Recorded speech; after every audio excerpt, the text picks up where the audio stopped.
Welcome back to the Sinker Guy channel. Today we are going to talk about how do you set up your conventional reel for surf fishing. This is how we do it. You guys are going to love it. Hit subscribe, turn those notifications on. There'll be a lot more coming. Keep watching.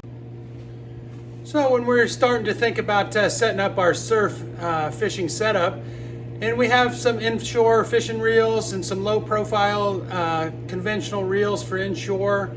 And then we have the surf fishing larger Akios reels that I use in the Abu Garcia 6500s, 6000, 6500s. We start to talk about how to set up things a little bit differently. Well, it is a conundrum. There's a lot of people say, hey, I need to put braid on it all the way, and then I want to have a mono leader, which gives me the ability to catch more fish. Yes, that's what I do inshore too, but we're talking about surf fishing on the beach. So yes, I do also put braid on to start with, but I'm going to share with you what we do on the beach for surf fishing. So my choice, I have a nice brand new Akios reel here. I use a level wind just because we take a lot of people fishing, and guess what? We have a little setting for drag so we don't backlash as easy, and it's got a mag in it, so which is wonderful. That's one reason if you were to start to learn how to use a conventional, this is one of the best ones. And then I use Trilene Big Game 12-pound mono. Now, there's a lot of people that don't, they want to use a little heavier. I do have some other rods with heavier stuff, but I like the 12-pound. It casts a little bit better. Some people use 15, 14, 15, 17. The bigger diameter is the shorter you're going to cast. So 12-pound, we're not really catching a lot of things larger than 12 pounds in the surf. So not just trying to horse a big redfish in, you know you have 12-pound test on. Sorry, lots of different braid options. I just get this one. Color, there's thousands of color. I used to use the Power Pro camo, and I know there's a couple other companies just come out with camo. I like the blue, and I don't know why I like the blue, but I've always just liked it. Inshore I use gray. So, but I just get this stuff Spectra off the Wish app. It's super inexpensive. You can get, I think this was like 1,500 meters, and I think it was like 19 bucks or something. So this roll will last me the all year. So with that being said, that's how we start, and now we're going to just walk through the whole setup of how I do it. So keep watching. Pound. And this is something most of the time people mess up on this, just so you know, is we're just going to go through. If it's a level wind, you have to go through. And there's a lot of knots that we can tie, just tying this line on. There's lots of different ways to do it. If you get down to it and you're surf fishing, you're probably not going to save the fish anyway. So what I do is I just go around, okay, once, around twice, and then I go back through the top and for a knot, and then I just cinch that down. And then make sure that you have your clippers. And what I want to do is I want to have it on that right there. I want to tighten that down tight, pull them both, and now I've got tight. And I want to clip this extra off here. Not super long, but there we are right there.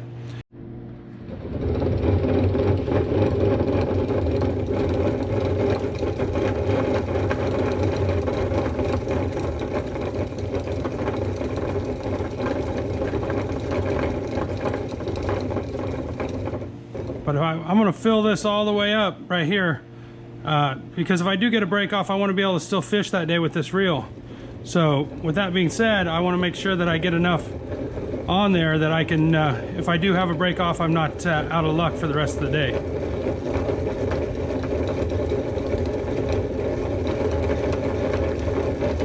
And this reel right there is that's pretty good right there.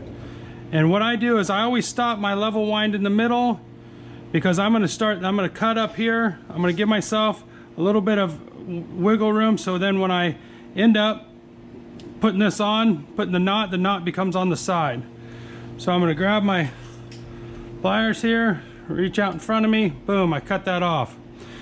Okay, so now tying the uni knot. So the big part here is I'm going to give myself about 2 feet of line here. I'm going to give myself about 2 feet of line so then I can tie this knot, and then my knot will be on the side over here so I don't hit my finger or my thumb with it. So I do it the exact same every time, no matter what. I bring out about 7 inches or so.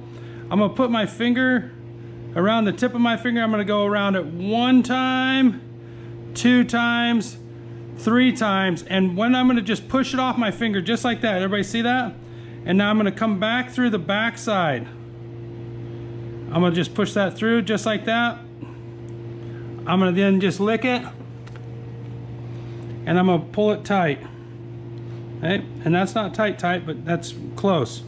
So then I'm going to just move everything to the exact opposite side. You can just turn around if you're outside. And then I'm just gonna go the braid around 1, 2, 3, and push it off my finger just like that, and come from the back side.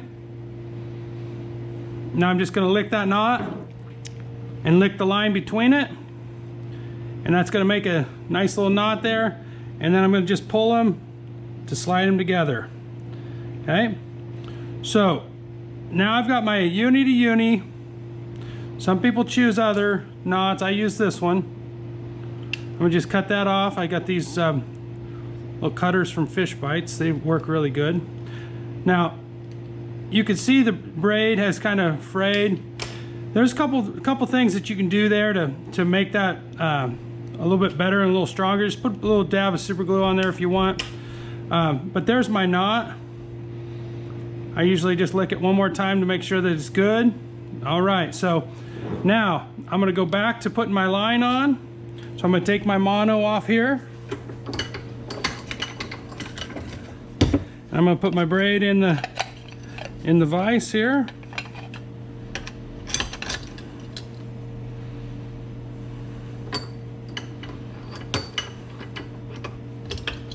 There we go. Will it turn? All right. So I'm gonna just back this up, make sure my line's all still tight, and I'm gonna start. And now I gave that, if you notice, I gave that a little bit of room. I could have used another foot or so, and it would have been a little farther over, because when I put my finger here, that's gonna catch the edge of my thumb, but a little bit farther next time will be better.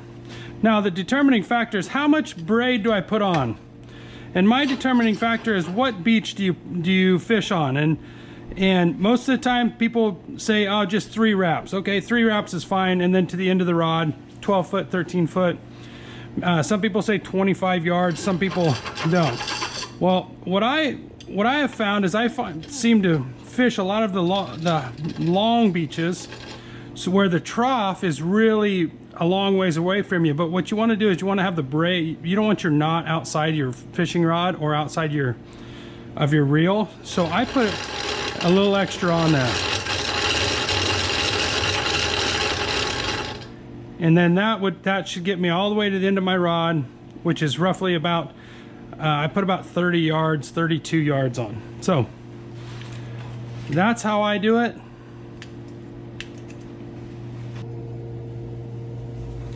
We want to thank you guys for watching this video, and we just wanted to share how we do it here at the Sinker Guy Garage, and we just hopefully this helps you become a better fisherman. And if you guys need anything, let me know.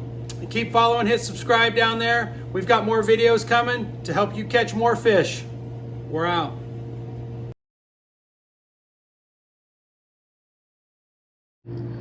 All right, at this point, what I want to do is I use 50-pound braid, and that's because I throw a lot of 5-ounce sinkers. 50-pound should go with a 5-ounce sinker. 40-pound would go with a 4. 30-pound, 20-pound for a 2. Now, why do I put that shock leader on there? The main reason is so I don't lose my sinker. And I like blue because it just works for me. So that's the big point for me is Go ahead and use that shock leader to save some more terminal tackle. Use your shock leader to make sure that you can cast more efficiently, and go after it.